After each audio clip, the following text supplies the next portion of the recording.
Lonely forts and personalized gifts. Would you prefer to get a gift that is the same gift that a million other people are getting? Or would you prefer to get a gift that is customized and personalized just for you and your needs? Like, this is really a very obvious question, right? And yet, most of marketing defaults to how do we reach more and more and more people? And how do we do more and more and more of everything? What would it look like if we did the opposite of that and we decided to try and find some lonely forts, some forts where there aren't very many marauders outside? What if we tried to find some forts where no one was giving them any gifts at all, and we designed an amazing gift that blew the minds of the people inside the fort? This is the story of when I worked at Canada's public broadcaster, kind of like DK here, called the CBC. And we were running a digital music service, and the goal was to champion new Canadian music.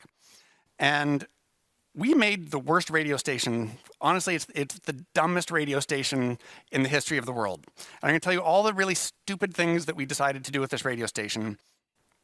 So number one, it's called Radio 3, not on the radio. There was no AM or FM. It was only online. Eventually, it made it onto satellite radio. But a radio service that's not on the radio, pretty dumb. Number two, we only played Canadian music. How dumb is that? Like, no one listens to music by nationality.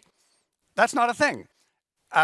We also didn't play a single genre of music. We played all genres of music. So in an hour of music, you might hear rock, pop, hip-hop, country music, electronic music, death metal, you name it, all mixed together. Horrible. People don't listen to music that way. We also only played new music from new artists. So there were no hits and there were no familiar artists. This is a horrible decision. Most people don't like a wall of unfamiliar stuff. We like the familiar and we'll take little doses of unfamiliar. Horrible, dumb move from every piece of radio and music programming logic in the past. And then our dumbest move was we decided in 2005 to put this out in something new called a podcast. And everyone around us thought it was a really dumb idea. The host of the show didn't know what a podcast was and thought it was a stupid waste of his time. And we put it out, and shockingly, it became the #1 podcast in the entire country. And people outside of Canada in large numbers started listening to this podcast of all Canadian music. It makes no sense. In 2005, we were getting 80 to 100,000 downloads a week of this stupid show. And it turns out that there actually is a group of people who like this stuff. They're called music superfans.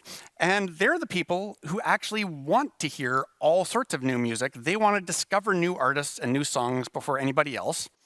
They like all different types of music, and they're the ones who want to tell everybody else about it.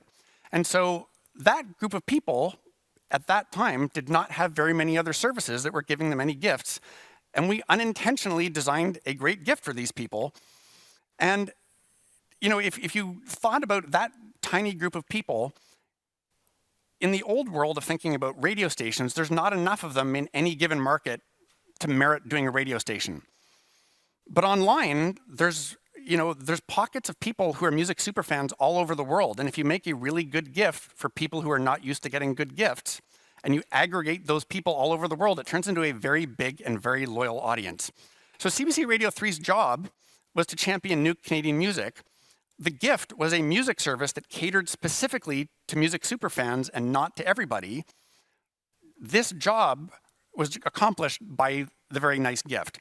So what are the ways that you can think about lonely forts and super serving underserved audiences in your world?